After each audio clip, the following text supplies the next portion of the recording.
Muy buenas noches. Déjenme ver si dejé los lentes cerca. Yo creo que no.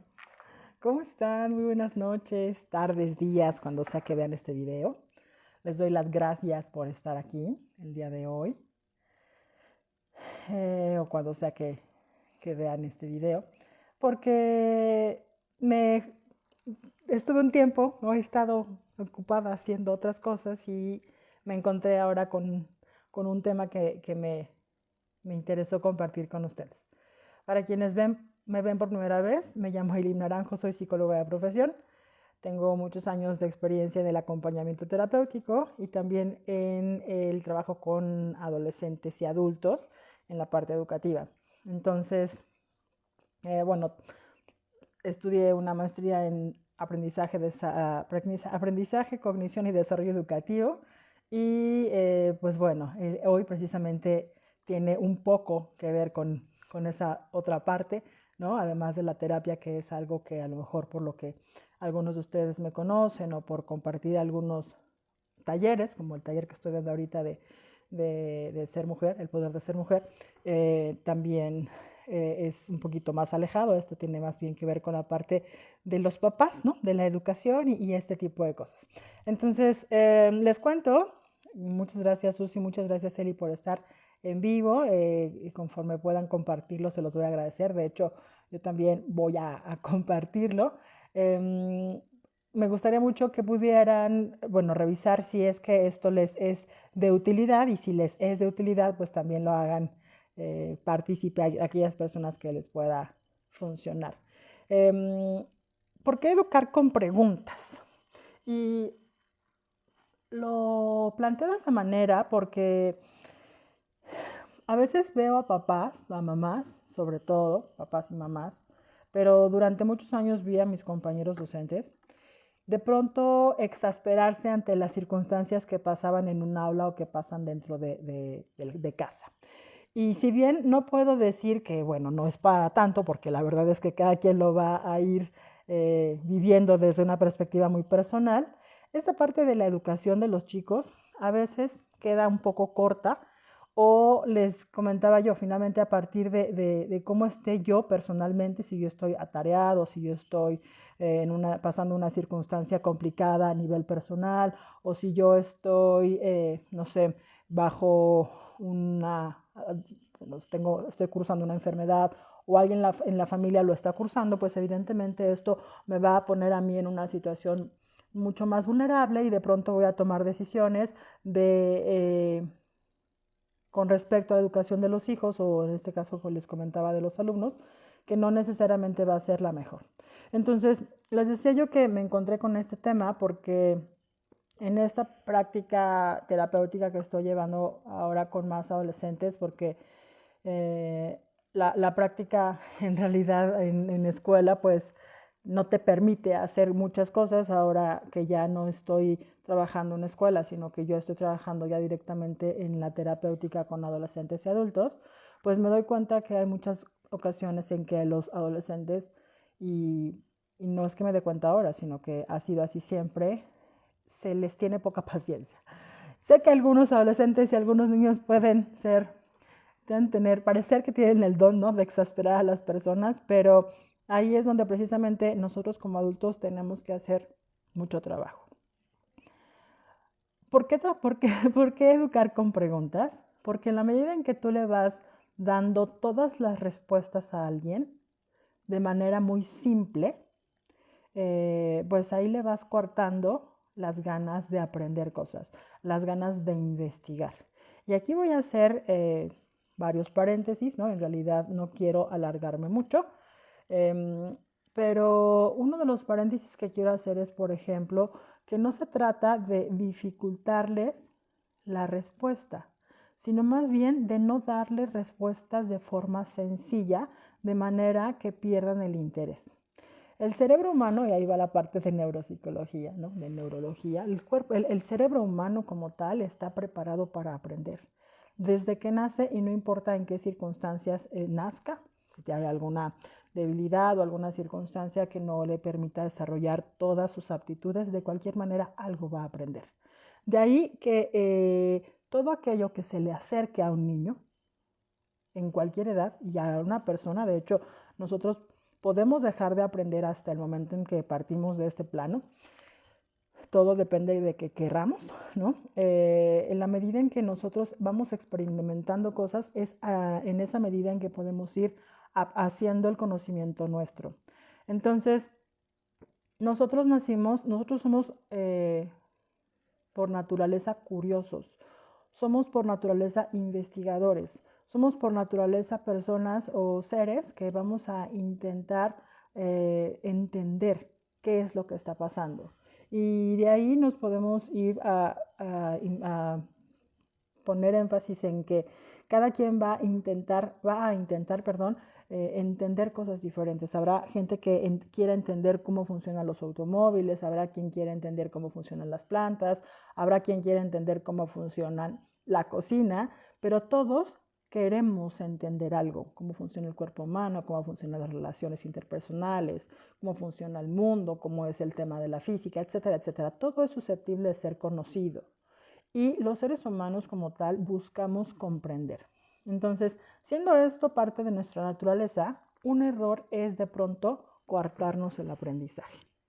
¿Qué es lo que pasa? Que a veces las personas no tenemos la misma curiosidad, y bueno, eso tiene que ver con nuestra educación. No necesariamente tenemos la misma curiosidad que cuando éramos niños por aprender cosas. Y esta circunstancia de no tener la misma curiosidad para aprender cosas implica que hay algunos temas que no nos van a ser atractivos. Pero el que no me sea un tema atractivo a mí no quiere decir que para la persona, sobre todo si es mi hijo o bien si es alguien con quien estoy compartiendo un aula, no tenga esa curiosidad y yo no tengo por qué devaluar esa curiosidad. Porque justamente a partir de que nosotros comenzamos a darle un valor menor a un tema que no me interesa, es que las personas comienzan a perder el interés general. Porque no nada más es que ya no le interese ese tema, en realidad dejan de interesarle como tal el aprendizaje. Y eso es muy triste, porque las personas cuando dejan de querer aprender, entonces el mundo se les escapa, por así decirlo. Entonces, volviendo al tema puede ser que a mí no me interese un tema, valga la redundancia, no quiere decir que yo tengo por qué llevar a que las personitas se interesen por los mismos temas que a mí me gustan. Al contrario, siendo yo un adulto, tengo la capacidad de buscar información para poder ayudar a esa personita, ¿no? Estoy hablando de adolescentes o de niños o gente joven o bien gente que no conoce de un tema, a que puedan interesarse más en eso que ya llamó su atención. Los niños de pronto y los adolescentes también pueden cambiar muy rápido de interés, entonces hoy les interesa una cosa, mañana les interesa otra, y eso no quita o no hace que pierdan del todo la intención de aprender acerca de algo. Más bien es que van buscando, están investigando y en la medida que sepan de distintas cosas, pues eso evidentemente les va a permitir generar mayor cúmulo de información, pero la información no debe quedar ahí. Entonces, lo primero que yo recomendaría es que si te están preguntando de un tema que no conoces, no digas, no coartes a la persona porque tú no lo conoces. Al contrario, es una oportunidad para que tú como adulto también aprendas. Eso sería el primer punto. El segundo punto sería que pongamos cuidado especial en la manera en que nosotros hacemos las preguntas, porque mientras estaba yo en estos días pensando precisamente acerca del tema, pues evidentemente me quedé pensando en cómo se hacen las preguntas, en qué clase de preguntas hacemos. Porque si yo voy a hacer una pregunta de cómo es posible que no sepas, el tono y la pregunta definitivamente no le ayudan a la persona a querer saber más. Más bien la están juzgando y claro que eso la llevará a separarse de su interés por conocer más acerca del tema. Entonces, más bien la pregunta tendría que ser con el genuino interés de que la persona que tiene la duda se pueda dar la oportunidad de imaginar. Y aquí me voy a detener, que es el otro paréntesis que voy a hacer, en la parte de la imaginación. A nivel de madurez, Los seres humanos, de acuerdo con Piaget, y bueno, ahí los educadores me van a corregir porque yo la verdad es que esas teorías siempre me las salto, pero Piaget decía que nosotros no tenemos el mismo nivel de abstracción en general. Y que en la medida en la que, y los neurólogos también lo han especificado, en la medida en que se va creciendo, distintas áreas del cerebro van teniendo mayor madurez y eso permite tener un mayor nivel de abstracción. Sin embargo, y bueno, es por ello que no le puedes pedir de pronto a un niño pequeño que comprenda las cosas desde una perspectiva más adulta, porque no es un adulto. Todavía no tiene establecido correctamente el juicio, todavía no tiene establecido correctamente una función que lo lleva a detenerse o a prever qué es lo que pudiera llegar a suceder.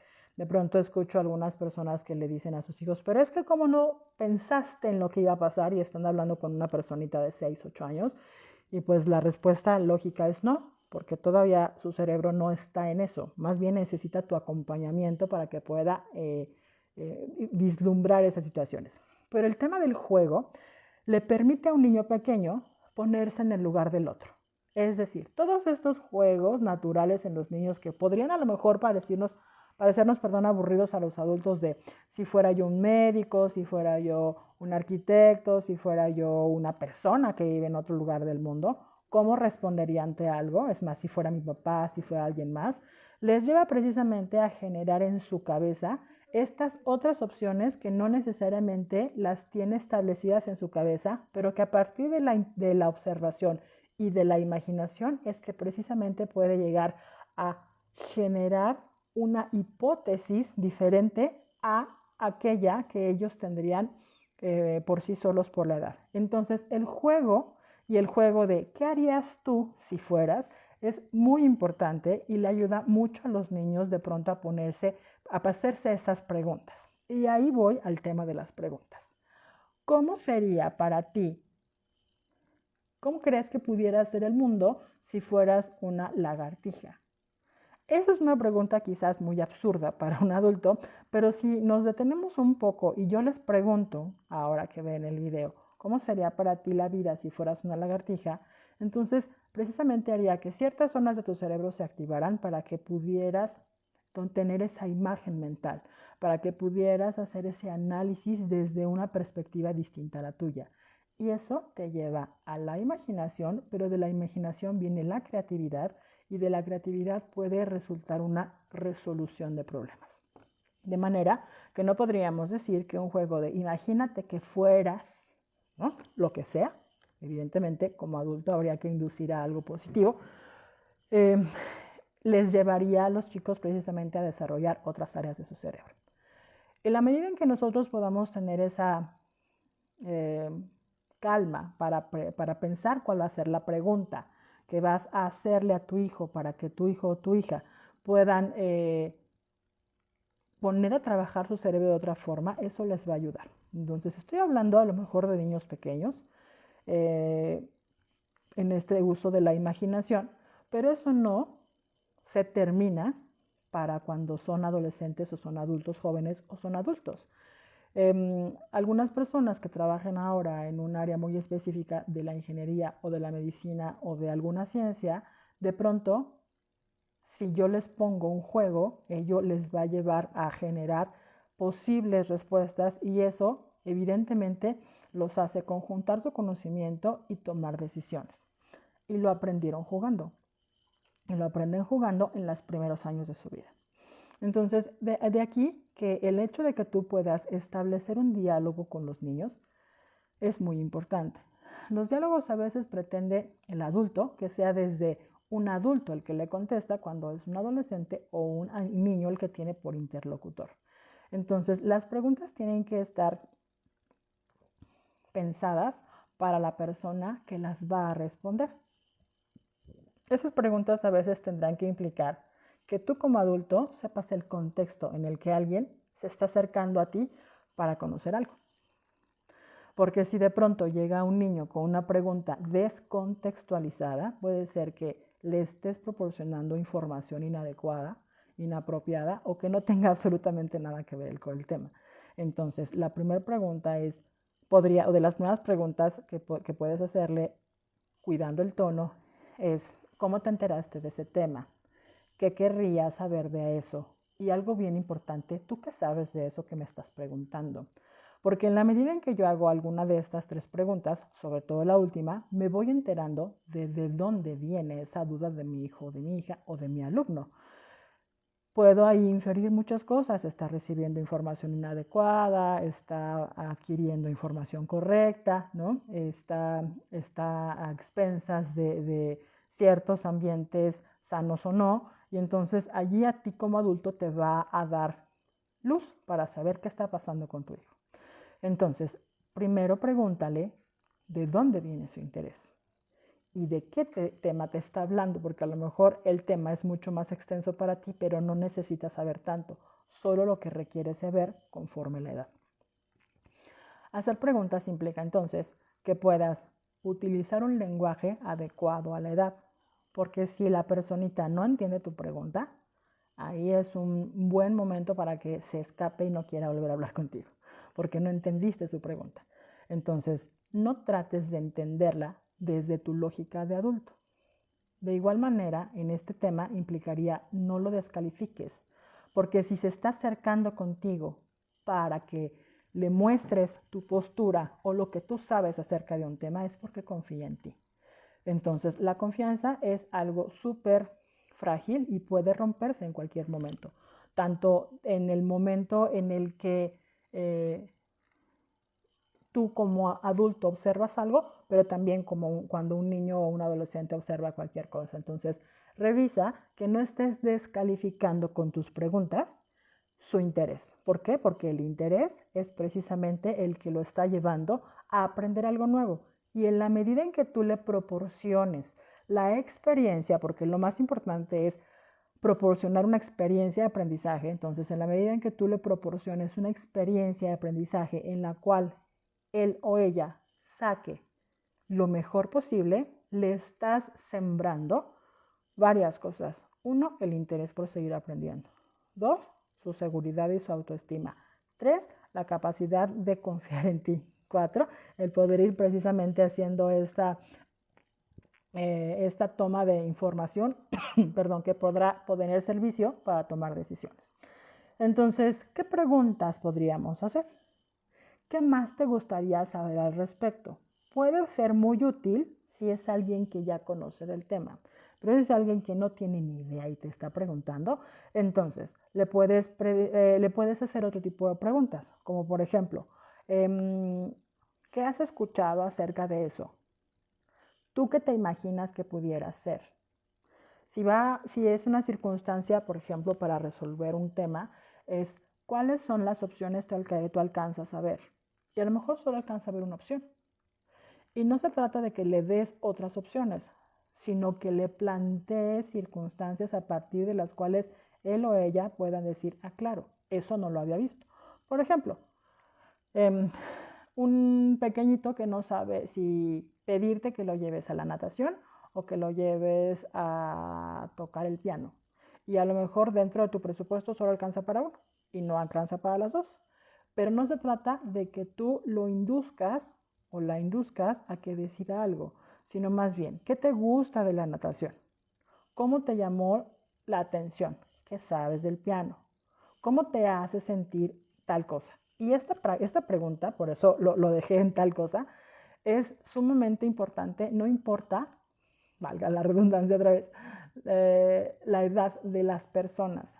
Si tú te preguntas, incluso aquí que me estás escuchando, ¿cómo te hace sentir el trabajo en el que estás, la relación en la que te encuentras, la última decisión que tomaste, el plan que tienes de aquí a diciembre? Eso te va a dar mucha información. Y eso es iniciar un manejo emocional con los hijos o con los alumnos. ¿Cómo te hace sentir el piano, la natación? Y con base en eso ayudarle a que tome una decisión. Quizá cuando tú le preguntas cómo te hace sentir, puede darse cuenta de otras cosas. Es súper importante que nosotros estemos atentos a lo que nos están diciendo, para que con base en lo que nos están diciendo podamos formular las otras preguntas. Ojo, hay cierta información que desde tu perspectiva de adulta puede ser completamente lógica, pero desde su perspectiva de adolescente o adulto joven o niño, no está siendo lógico. Entonces hay que indagar respecto a la duda antes de hacer las preguntas. No quiere decir, por ejemplo, que si de pronto te están haciendo una pregunta directa, te salgas por la tangente y no respondas, como por ejemplo, ¿por qué mi papá y tú ya no están juntos? Claro que necesitas responder eso. Sin embargo, eh, a lo que voy es, esa pregunta te está dando un trasfondo. ¿Cuál es el trasfondo? ¿Qué hay detrás de esa pregunta? ¿Por qué mi papá, mi mamá y tú ya no están juntos? ¿Te preocupa que ya no estemos juntos? Podría ser la primera pregunta, pero tienes que responderle por qué ya no están juntos. Obviamente, si es eso, nunca le hablen mal de la mamá al hijo o del papá al hijo, porque al final de cuentas son sus padres, ¿vale? El problema fue la relación de adultos y no la relación con los hijos. Entonces, en ese sentido, buscar qué es lo que él o ella te están preguntando. El tono en el que uno hace la pregunta es muy importante. Sé que a veces, y yo lo decía al principio, tenemos prisa, tenemos otras preocupaciones en la cabeza y tal, pero eso no implica que no te detengas un momento y te des cuenta en qué tono estás haciendo la pregunta. Claridad en la pregunta, tono de la pregunta e intención de la pregunta. Tú necesitas saber qué necesita él saber, entonces pregunta eso. No descalificar, repito, es súper importante. En la medida en que tú des la oportunidad a que dé respuestas, le vas a permitir ser creativo. No quiere decir que todo lo que diga sea correcto. Y no quiere decir que necesite ser descalificado. Al contrario, ¿tú cómo crees que eso pudiera funcionar? Y eso es otra pregunta. Y entonces no estoy siendo yo quien está descalificando a lo mejor una respuesta absurda o una solución poco viable, sino lo estoy o la estoy llevando a que piense su respuesta y que pueda encontrar algo que dé mayor funcionalidad. ¿De qué otra manera podrías hacerlo mejor? Por ejemplo, muchas veces dentro de la parte académica los chicos llegaban muy agobiados conmigo porque las calificaciones no eran correctas y además había un requerimiento por parte de casa. Entonces, la primera pregunta que muchas veces funcionó para mí, y no para mí, sino para ellos, era hacerles este cuestionamiento. ¿Tú estás contento con tus calificaciones? El 90 y mucho por ciento decía no, no estoy conforme. La siguiente pregunta que hacía yo es, ¿hiciste tu mejor esfuerzo para tu calificación? Cuando la respuesta es sí, entonces hay que trabajar en esta parte de, bueno, si tú diste tu mejor esfuerzo y no tienes un 9 o un 10, entonces hay que revisar si no estás comprendiendo el tema, si no tienes los hábitos necesarios, etcétera, etcétera. Pero si normalmente la respuesta era no, no hice mi mejor esfuerzo. Y entonces, ¿qué te llevó a no hacer el mejor esfuerzo? Y entonces ahí empezamos a hablar de otras cosas. 3 preguntas seguidas. En ninguna hay juicio. En todas hay una clara intención de que la persona se escuche y con base en lo que escucha de sí mismo, entonces es que va a tomar una decisión. No sé si hasta ahí voy bien. Si tienen alguna pregunta, me van diciendo. Entonces, en ese sentido es importante que nosotros tengamos esto claro. La claridad implica que yo tengo que hacerle ver al otro que estoy interesado de lo que va a pasar, es decir, de su respuesta, y que no lo voy a juzgar, sino que vamos a tratar de encontrar la mejor respuesta para eso que él o ella está preguntando. ¿Cuál es tu duda? Desafortunadamente, el sistema educativo, al menos el mexicano, es muy poco tolerante con las preguntas, porque a veces las preguntas le quitan tiempo al maestro. Entonces, no es que le quite el tiempo, sino que no hemos aprendido a lo mejor los profesores a verlo como una gran oportunidad de entonces establecer una manera diferente de vincularme con el alumno. Puede ser el alumno o puede ser mi hijo. Entonces, ninguna pregunta es un absurdo, pero a veces en la escuela les han hecho entender que preguntar está mal, porque a veces la respuesta es desde el enfado, desde el fastidio, y también pasa en casa. Entonces, por eso les decía yo que hay que tener mucho cuidado en el tono en el que nosotros hacemos la pregunta, y para ello implicará detente un poco si tu hijo o tu hija te están haciendo una pregunta. Es relevante para ellos, por lo tanto requiere de toda tu atención. Partí del hecho de que ellos tengan un interés por aprender, pero puede ser que no sea ese el caso, sino más bien, por decir algo, que están tomando una decisión inadecuada. Yo aprendí hace muchos años que no puede uno intervenir en las decisiones salvo que su vida o su integridad esté en riesgo.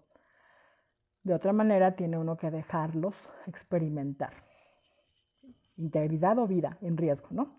Integridad física o moral en riesgo. Entonces, de ahí que si está por caerse, si tú ya les he comentado en otras ocasiones, no le digas, ¿te vas a caer?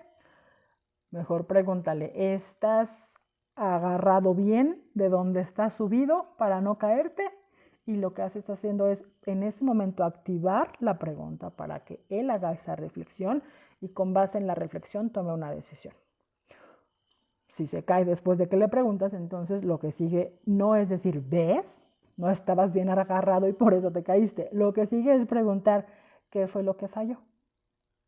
Y esta pregunta, Alan está conectado, es mi amigo y es ingeniero y es muy bueno para muchas cosas. En algún momento platicábamos respecto a la calidad. Y hay, dentro de los sistemas de calidad, se tiene que hacer la pregunta 5 veces, la misma pregunta. Vamos a pensar que no nos vamos a meter en ese tema, pero sí le puedes preguntar a tu hijo qué hizo falta. ¿Qué te parece que podría haber estado hecho diferente? ¿Cómo crees tú que pudiera hacerse más bonita la letra? ¿No? A las mamás que tienen de pronto muchos temas con los niños con unas letras horrendas.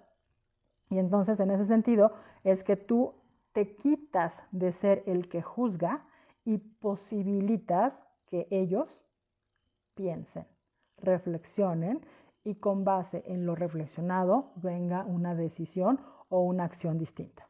Entonces, ese sería otro tipo de preguntas que nosotros tendríamos que hacer. ¿Por qué para mí me pareció un tema importante? Precisamente porque a veces lo que damos es una respuesta. Y una respuesta dada desde el fastidio lo que hace es abrir una brecha entre el adulto y quien está preguntando. Yo di clases en la universidad y es lo mismo. No importa que sean adultos. Yo empecé a dar clases en la universidad cuando tenía 28 años y tenía yo alumnos mayores que yo. 28, no, 25 años. Y tenía yo alumnos evidentemente más grandes que yo. Y entonces las preguntas siempre son útiles porque me hacen detenerme un poco, observar lo que está pasando, hacer un análisis y con base en ese análisis buscar una respuesta más apropiada. Pero si la persona que me está haciendo la pregunta me la hace desde el juicio, nada de esto que yo les digo se lleva a cabo. Entonces, esa era mi inquietud de esta semana, ¿no? De estas semanas que he estado trabajando, les decía yo, con adolescentes. Bueno, no con adolescentes, en algunas terapias con adolescentes surgieron algunas cuestiones de esta naturaleza, pero puede ser, creo que, útil para todos, incluso para ti mismo, ¿no? Que te hagas preguntas. Esta que yo les hacía, ¿cómo te sientes con la última decisión que tomaste? ¿Qué te parece que podría ser mejor para ti? ¿Consideras que hay una forma diferente de resolver las cosas? Son 3 preguntas completamente distintas y pueden ser dirigidas a personas de cualquier edad. Incluso nosotros mismos podríamos comenzar precisamente con esta reeducación a través de las preguntas. Pues bien, les agradezco mucho el haberse conectado, el ver este video, el compartirlo. Les recuerdo, soy Ailín Naranjo, soy psicóloga, doy acompañamiento psicológico y estoy abriendo talleres. Ahorita estoy trabajando un taller que se llama Aceptando mi poder de ser mujer y para principios del próximo año precisamente trabajaré taller de padres de familia, ¿sale? Entonces, estén por ahí al pendiente, les mandaré información, déjenme algún comentario si están interesados en recibir la invitación para este taller.